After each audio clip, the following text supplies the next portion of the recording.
Indiana Pacers 7-1 in clutch games this postseason. This their first clutch loss. Poor job of the 2025 the playoffs. Third quarter, and not a good enough start to the fourth quarter. Turned it into a real back and forth game, and they executed down the stretch, and we did not execute well enough. So credit them for fighting hard, hanging in. We got a pretty good lead in the third quarter, but didn't do a good enough job of attacking, but also avoiding miscues. So difficult loss. So we'll watch it tomorrow, and there are a lot of things we can do better. Rick, just 42 points for you guys in the second half. Why do you think your offense stalled to the extent that it did? Well, they had a lot of their better defenders in the game in the second half, and that makes it harder. And so, you've got to grind defensively to get rebounds, and there's a different element of grinding when you're going against their better guys. And so we're going to have to do better in a lot of those situations. And there were times we got good shots and just simply didn't hit them, and that's all part of this. Towns had 20 in just that fourth quarter. What went wrong defending him in that frame? Didn't do a good enough job. He's got a hair trigger, and you think you're close enough to him, and he just flicks the wrist. So he hit some threes. He got to the rim. He played great down the stretch. Aaron obviously goes down with the ankle injury in the third, comes back. I mean, what was kind of his situation, basically? What did he have to do to work through it? What kind of, shape is he in coming out of that? And I guess how much did that kind of knock everybody back on their heels a little bit when a guy like Aaron goes out? Yeah, it certainly is a factor. He went back to the training room, got it looked at, believe he got it retaped. He was doing things in the hallway to get moving again. And then I got the word that he was good to go back in, that he was moving without limitation at that point in time. And so rather than wait, decided the best thing to do is get him back in there so that he didn't stiffen up anymore. And then down the stretch, he seemed to move okay to me, just from the eye test standing there, but I haven't studied the film yet. And obviously we'll know more tomorrow. What was your read on just how the team reacted to him being out, basically? I mean, it seemed like there was obviously a few minutes they had to come back in part because of that. Did it take everybody else a while to get used to him not being there and him being out? Well, I don't know what exact time was it that he got of the third? 6:06 of the third. Of the third, yeah. I mean, you lose a guy like that, it affects your ability to close a quarter, so maybe there's a factor there, but look, we're not going to make excuses. I mean, we've come back from big leads, we lost a lead today. Regardless of who's out there, we got to be able to attack better and do the things to maintain it and finish the game. We just simply did not execute as well as we needed to. They obviously played a lot more guys than they usually do. It went a lot deeper into that into their benches. How did you see those guys change things? Seeing some players that you haven't really seen very much in the series. Yeah, McBride got 3 fouls in the first quarter, I guess, and so that took him out of it. So, I don't know what their plan was coming into the game, but the guys that came in, they battled. They battled and did a very good job. And so, we gotta circle the wagons and do better. Rick, obviously, you all defended Jalen Brunson better overall this game. What do you think led to that? And also towards the end, what do you think allowed him to kind of get over the hump still a little bit with 6 points over the last 77 seconds? Yeah, I mean, he's a walking basket. He's just hard to guard. We're trying to make it hard on him. I don't know the entire sequence of everything down the stretch. He made one tough runner. That's a wrong-footed contested too. I mean, it's a shot he makes. But look, they made plays and we didn't, when it got to that point in the fourth quarter. So, give them credit and we gotta do better. Rick, specifically in that third quarter, what do you think allowed you guys to get a little out of kilter offensively in terms of not just running your offense, but trying to find Brunson, trying to get him into movement situations, or trying to get him, because he has 4 fouls coming into the quarter. What kind of got away from you guys offensively? Yeah, I haven't looked at it yet. I don't know exactly. I do know that when we started building a lead and the crowd got into it, things got a little crazy. We had some back and forth kind of nutty plays with some turnovers and stuff like that. So much of playoff basketball is doing the basics really well, and in those instances, being able to keep a level of poise along with aggression. And so, I'll look closer at it, tonight. But clearly, we didn't do well enough in that area. Knicks-Pacers, Game 3, Indy 500. Right up the street, there's your winner, Alex Pallow, in the house for Game 3. Mitchell Robinson in the starting lineup for Josh Hart. It's his first playoff start since 2023. Jalen paying dividends early and often. Absolutely, and Reggie Miller told us the Pacers are 0-3 on the same day. Make that the race happens. 0-4. Now it's 0-4. You get Mitchell Robinson in the starting lineup. He did a terrific job early getting a couple of tip-in. T.J. McConnell. Follow your shot. Smallest man on the floor getting his own rebound. Pascal Siakam. Fast break for the score. Pacers had 16 fast break points in 3D. Foul trouble for the Knicks. 6:10 to go in the second quarter. Karl Anthony Towns gets his third foul, and it was a 7-point game at that point. Yeah, tough break right there to let Indiana get their mojo a little bit here to finish up the half. And where is OB? There he is, flying through the sky. Pacers reload and explode. Splash. 13-0 run. Jalen. Cookies. They go up by 20. And see right here, if you're the Pacers, this is where you got to buckle down and go for the kill. And the Knicks did a terrific job of fighting themselves back in the game at the end of the second quarter. And all of a sudden, the third quarter came. They just kept chipping away at the lead.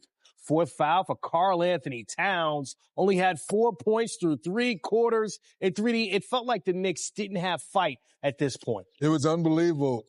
Like, where's the fight? Where's the extra hustle? The turnover. They had 0 turnovers in the first quarter, then went 6-6. Obi Toppin, always a top option to get it popping. But Deuce McBride. Leave it. Off the bench. Cutting that deficit to 8. That's one of those shots that's a huge bucket. There was no Brunson. There was no Karl Anthony Towns. The Knicks were searching for who was going to be a guy to give them offense. Deuce McBride hits a big 3, but then before you know it, Karl Anthony Towns gets back in the game in the fourth quarter, and he goes crazy. The Bodega Cat, 20 points in the fourth. The most he's ever scored in a quarter in his playoff career. Oh, that's the one right there. Yes, that's the one that said the fight is back. The Knicks take the lead and not done throwing haymakers. Towns from downtown.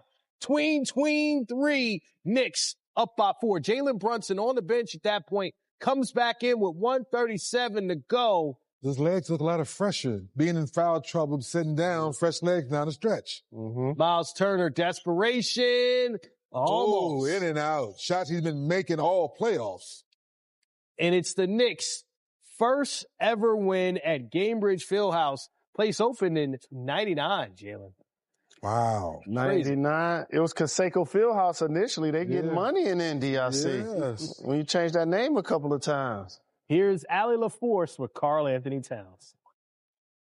Well, Kat, how big is that weight that's been lifted off your shoulder after tonight? I mean, anytime you can win, it's a good feeling. So, down 2-0, finding a way to win tonight should raise our confidence and raise the morale of the team.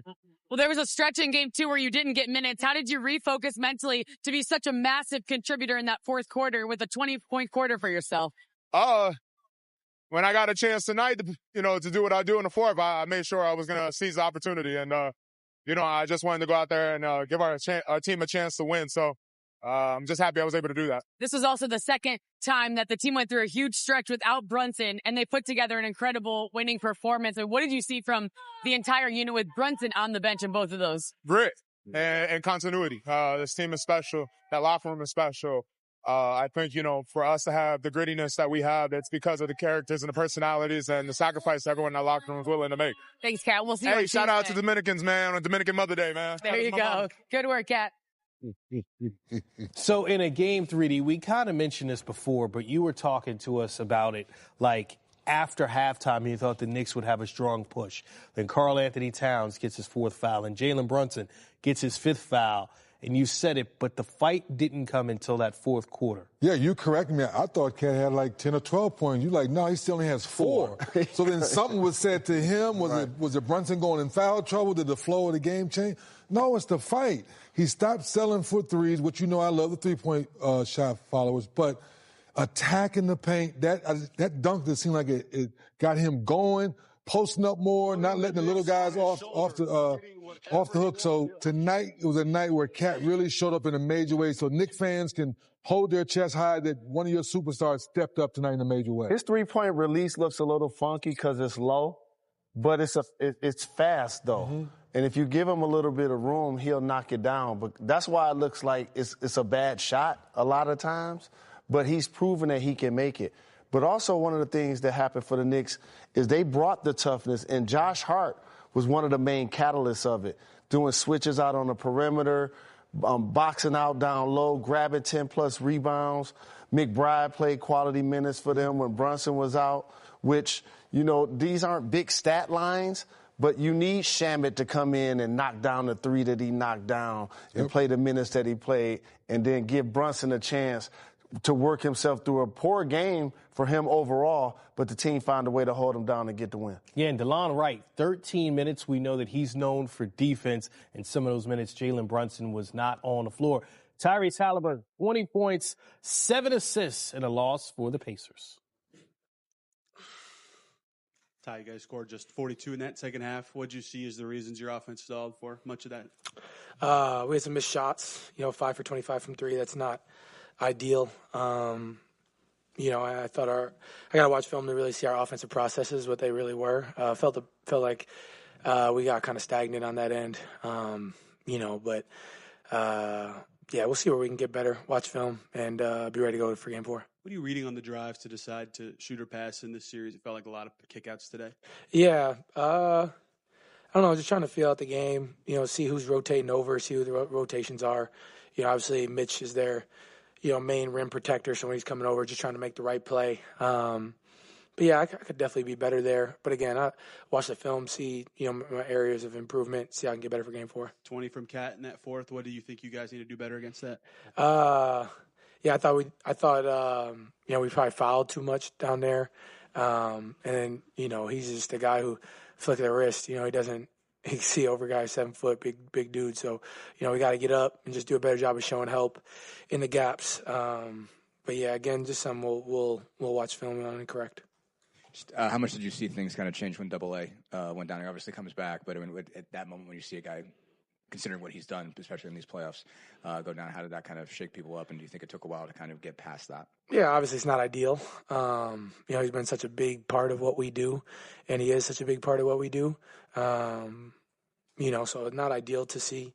So we'll see what happens, how he's feeling and all those things. But, he gutted it out for us, came through. We are definitely, AA is a big part of what we do. So, obviously not ideal. How did they change it by going a little bit deeper in their bench? Obviously, they changed the starting lineup, but they also played a lot more guys that you haven't seen very much in terms of minutes. I mean, just how did that change the dynamic, especially in terms of what they were able to do on defense? With other guys playing, I think those, especially all 4 of the guys who played off the bench are really defensive guys, and they come in and wreak havoc. And I thought we just didn't do a good job of, continuing to play fast. I felt like I did a poor job of keeping pace in the game, especially in the 4th there. I felt like I was walking the ball up every play. So I know it's a big area of improvement for me. I already know that's what I'm going to see on the film most of the time. So I just got to do a better job of keeping pace in the game. Obviously a 42-point half isn't isn't us. So we'll see what we can do better there, and we'll improve on it.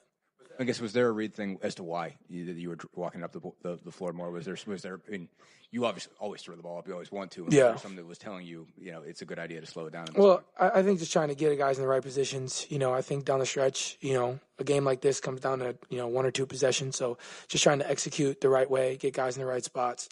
But yeah, it's definitely an area where I know when I watch film, I'm going to kick myself for. I'm already thinking about it, kicking myself for it. So, I think that's just part of it, and I got to be better there. Honestly, I think a lot of our offensive struggles in the second half will be, due to me. So, I got to be better there, and I will be better in Game 4. We talked just about the half in general, but I guess what did you not like about especially late game stuff, and what stood out to you kind of, I guess, in the last few minutes when it's a shot-to-shot, possession-to-possession stretch? Yeah. I don't think our execution was great. I didn't do a great job of getting downhill and, just making plays. I got to do a better job there. I think I'm relied on to do a lot down the stretch of games, get guys in the right positions. And I feel like I didn't do personally a great job at that. I think especially Pascal had to go in there, probably should have gotten the ball a little bit more. But I feel like we got some decent looks, but we can definitely be better there. Execution down the stretch, we can definitely be better, and that starts with me. So, you live with it, you watch film, and you get better, and you prepare for Game 4.